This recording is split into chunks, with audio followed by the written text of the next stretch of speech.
I'm going to tell you, what does this look of bewilderment? You're charged with aggravated robbery.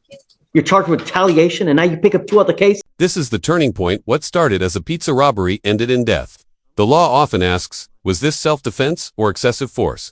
Here, the delivery driver genuinely feared for his life. What would you have done in his shoes? Staring down a gun with only 5 seconds on the clock. Conditions on you. I don't know if you're going to get out, but if you do, you violate one small thing, you will be staying with me. Do you understand? No dope, no alcohol, no going to any of the places where you've been charged with theft or any of the other things that you got. No weapons, and I'm putting an ankle monitor and I'm giving you a curfew. I don't want you out in the middle of the night.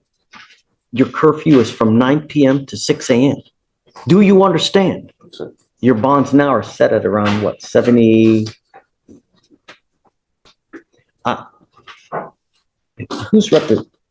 Shreya's representative. Yeah, Oh, no, Josh. Josh, he stepped out because it was just coming out to sign the Oh, I condition. can step in. No, I think his bonds are wholly insufficient. His criminal mischief is at 1,000. His theft is at $800.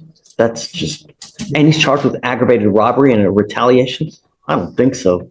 That's like, that's, yeah, I'm going to need, so what we'll do is I'm going to roll him to tomorrow and we'll talk with Josh tomorrow, but I now find that your bonds are wholly insufficient. You're way too dangerous, man. Way too dangerous.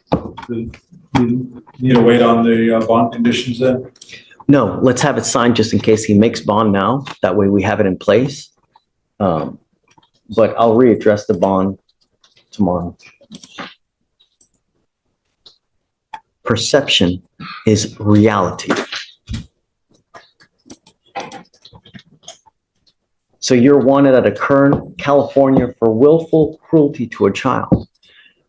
Are you waiting formal extradition, sir? Yes, sir. Okay, so what that means is we give the demanding jurisdiction here, California, 2 weeks to come pick you up. And if they fail to come pick you up within that time, we will release you. Yes, sir. You know that California is ready to come get him? Amy? Oh, yes. Okay. All right. Good luck. Thank you, sir. Thank you, Judge. So let me get this right, Josh. He was out on bond for the aggravated robbery.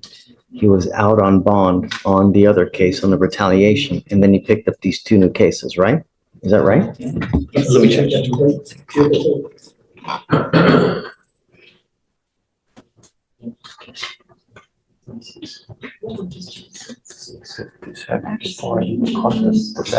I think he was out on bond for the ag rob, and then, Oh, the Picked up. ag loss from May. yes. And then picked up Picked up the a theft. retaliation on 9/4. And then after, so it's a 3rd time he's out, and then he picks up another case? These allegations, Judge, are from August of this year, the 2 cases in this court. Yes. Let me see. It was after the ag rob and before the retaliation. All right, so the retaliation is September 3rd.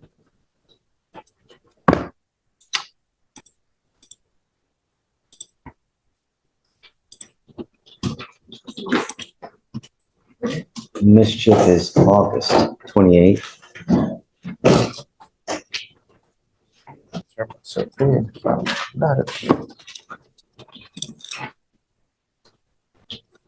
That is August 8th, 28th as well. So I found that I had it once. Got myself there.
Okay, so let's talk about this. So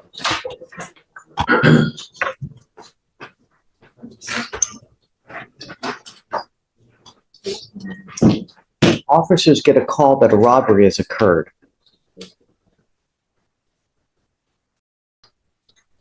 Complainant stated to officers two defendants later identified as defendant Marshall and defendant Ronald Waters, which was our other defendant from the other day, right? Remember Ronald Waters from yesterday? Hereinafter referred to as Waters and Marshall walked into a store, destroyed a glass partition which was $300 to replace, and walked out of the store with 3 vapes and other stuff, sodas and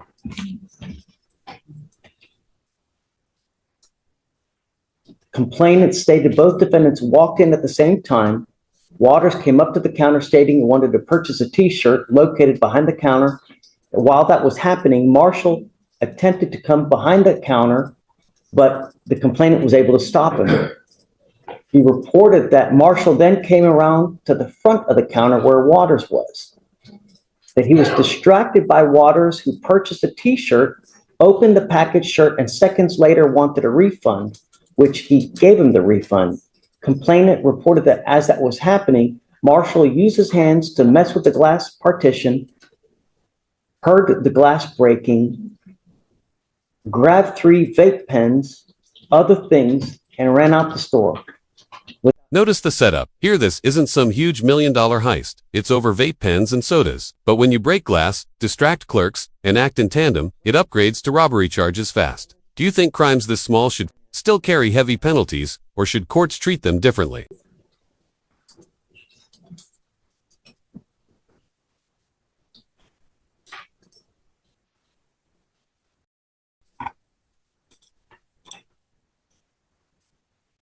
So while being out on all that, on the aggravated robbery, in that one, what do we have? Did he hold someone up? Background. Yeah, let's see how dangerous Mr. Marshall really is. Allegedly. So the complaining witness was a delivery man for Domino's. I believe he made a delivery to the co-defendant in that case. The complaining witness said he felt something wasn't right and told the co-defendant to just pay him half so he could leave. The co-defendant pulled out a handgun, pointed it at the complaining witness, and demanded the pizza. The complaining witness noticed this defendant by his vehicle at that point and observed defendant Marshall open his front passenger door, reach in and steal a fanny pack that held his cell phone. So this defendant Part of was, the offense. He's not the one with the actual. he was not the one pointing the gun, yes, Judge.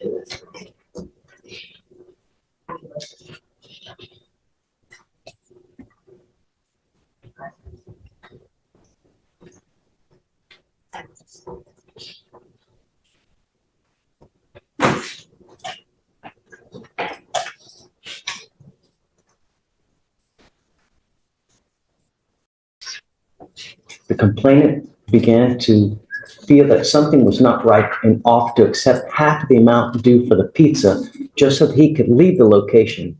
White then pulled out a firearm, pointed at the complainant, and demanded the pizza. White told complainant that he had 5 seconds to give him everything he had and began to count out loud. Do you know how scary that is to have someone hold a gun at you? Tell them you have 5 seconds to give them everything or else. That is really, really terrifying and can cause people to have nightmares, all kinds of psychological issues.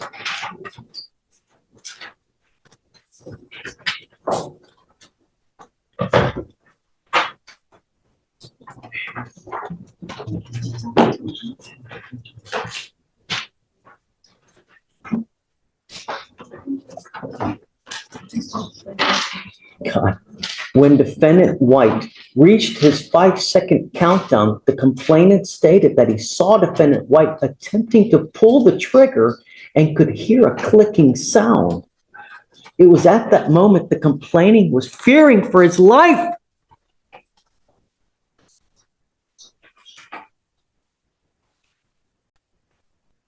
He attempted to push defendant White's pistol away from his face and was able to retrieve his own firearm, namely a pistol. Complainant feared for his life and discharged the pistol at defendant White. Oh, the complainant shot and killed defendant White, who died at the scene.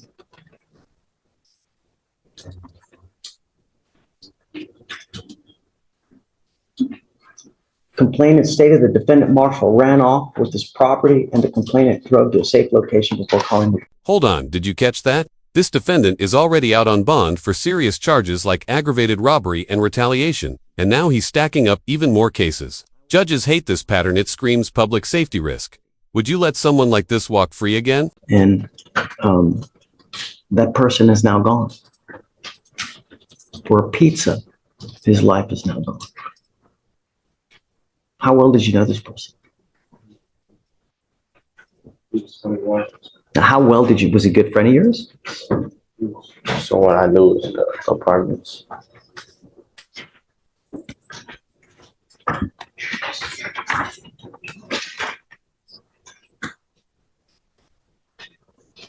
I'm going to make each of your bonds $3,500. Mr. Marshall, I want you to understand that if you are able to make bond, I'm putting a whole host of conditions on you. So I will understand. Don't be a danger to our city. You have but one life. Stop. You have but one life. You know, when it's gone forever. And it's so very, very short. So heed the advice, because I'm not giving you any more warnings. Do you understand? Okay. Thanks, Steve. Thank you.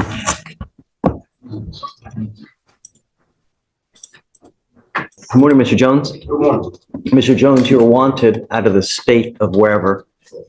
Probably denial, I don't know. But I have you here now because your lawyer is asking me to set you a bond. Yes, sir. I don't know. I've never met you before. I don't know who you Order in the are. court. No, my primary concern are two things. Number one, will you go back to the jurisdiction that you wanted from? Number one. Yes, sir. More importantly, and most importantly, are you a danger to the community? I know that you're going to tell me that you're not. Everyone says that, right? But what really dictates is how you look on paper, because that tells me who you really are. So I just don't know. We'll go through all that and we'll determine whether, you know, I do know that you have an open evading arrest in a motor vehicle. So you're now charged with a 3rd-degree felony. And so, all right, Amy, tell me about it.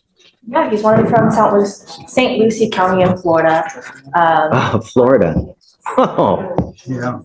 ouch. But he's wanted for a violation of probation for grand theft of a motor vehicle. We're asking for no bond at this time. For one thing, he picked up this evading of a motor vehicle while on that probation. He has, Is this a stolen car too? Allegedly.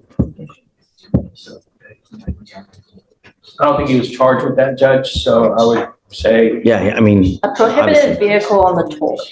but we had an earlier case today, same thing, in a stolen car, right? Allegedly, and they didn't charge him with the UUV, but they Really? could have. okay. So it's intake, I don't know, just these days, it's, I'm seeing prohibited vehicle on the toll. That's so all. it is a prohibited vehicle? On the toll. So I don't know. a What- prohibited vehicle could be a vehicle that Yeah, it's has very, outstanding very vague. balance. Exactly right.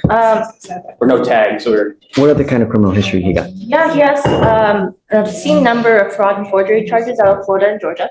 How many? 22 pages worth. 22 pages worth of criminal history? Yes, he also has Whoa! several failure to appears out of Florida. He was arrested in May 3rd of 2023 for a probation violation in Florida. Of course, this probation violation is for 3 different violations for failure to report and then changing address without permission, I think. 22 pages of priors. Well, I would say this, Judge, sometimes the one case can take up to 2 pages sometimes, so Even by that theory. even, I get you. He also has misdemeanor and felony willful obstruction of law enforcement officers out of Georgia. I'm surprised you even got probation. You know, I mean, really, it's, you know, All the charges were trickled down to 2 counts. So there was, all those charges are the exact same charge, and they dropped it to, 22 pages worth of the exact same charge? it was 19 charges. And they brought it down to 2. They was basically 2 charges, 2 different kind of charges, but 9 charges of each. So It happened that would garner 19 charges. That's usually something where you have like a mass event, like a shooting, or like, no, it wasn't nothing like that. The probation violation's original charge, which was a grand theft of a motor vehicle, he obtained that motor vehicle by, like false Buying it. pretenses or something. yeah, he tried to buy it with a false pay stub for a false company. Judge, if I may, Sure. Judge, I'm not asking for a PR bond. I'm asking for, even if you consider a bond, a high bond amount that would allow him to go turn himself in. He would have skin in the game. It's a monetary sum that would ensure that he goes and turns himself in. He hasn't messed up in your court before. Seen. I'm sorry. And so it would allow him to at least go present himself while also understanding the risk of losing a big deal of money. So I'd say that Whose money? Not his money. What kind of money you got? No doubt. Doing what? No detail right now. I'd like to afford him the opportunity to post that bond, Uh, if you entertain. Well, the first thing I'd need to know is, out of the 22 pages, what are all those, I'd like a list of like every single charge that he's ever had. Okay. I'd like to know the disposition of those charges, because, you know, the problem is, Mr. Jones, is that when you have too much baggage, the more baggage you have, the higher of a flight risk you are, because you know that at some point you're going to have to answer to those charges, and you're going to try to. But I answered to all those charges. Well, I don't know that. I know you're telling me that, I but understand, but those, I handled that. That was my first real case, and I handled it. yeah, I mean, And I some mean- of those with the FTA and stuff, I turned myself in. It was misunderstandings with court dates and stuff like that. And it will show where I turned myself in like multiple times. in this case here, you're trying to evade capture here. I mean,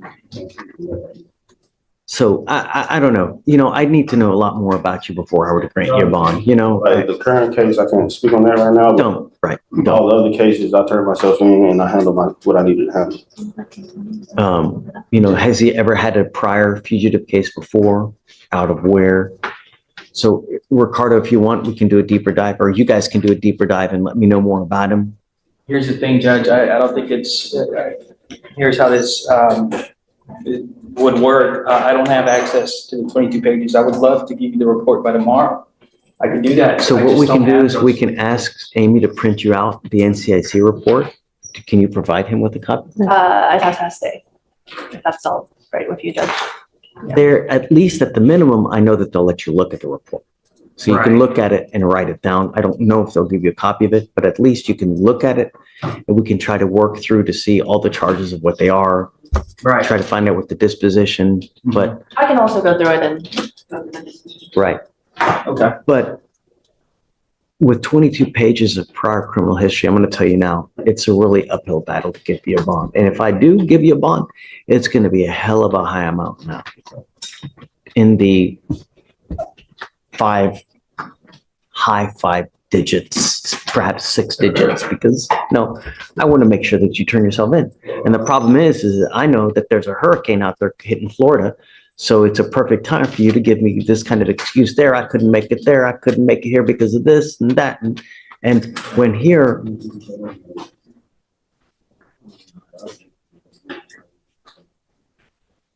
Okay, I'll explain some of his options, Judge. We'll go over where we're at and I'll see how he wants to proceed. okay, but I'm going to tell you now, if I were to give you a bond, it's going to be in the high 5 digits. Understood. Judge, my understanding is he already waived on October 8th, and so Pickup dates. You know what? And I'm gonna tell you now, we have at least 3 other people here from Florida. And I think it's Miami-Dade, right? Wasn't it Miami-Dade that we have? Yeah, this one is St. Lucie County. How far is that from Miami-Dade? 2 hours. So perhaps we can come get them to pick you up in addition to those 2, because I know that we have at least 2 transports that are coming here to pick up another 3 individuals from Florida. So maybe we can get you on that, and they're supposed to be here next week. You know, so if you waive, or look, like, I mean, you've already waived, Already waived. so great. So I'm not trying to run from nothing. I just want to get this over with. here's the only other advice I'm gonna give you now, is that you need, if you do go back, you have to stay in contact with your felony lawyer in your felony case, because if you don't, and they think that you've absconded, they're going to issue a warrant in that case. And then the hold that you have here for your Florida stuff, it's gonna happen to you over here, because you're gonna be over there, Yeah, I understand. and then you're gonna get a Harris County hold. So when you do finish up over there, you're not gonna get out, and they're gonna try to transport you back over here.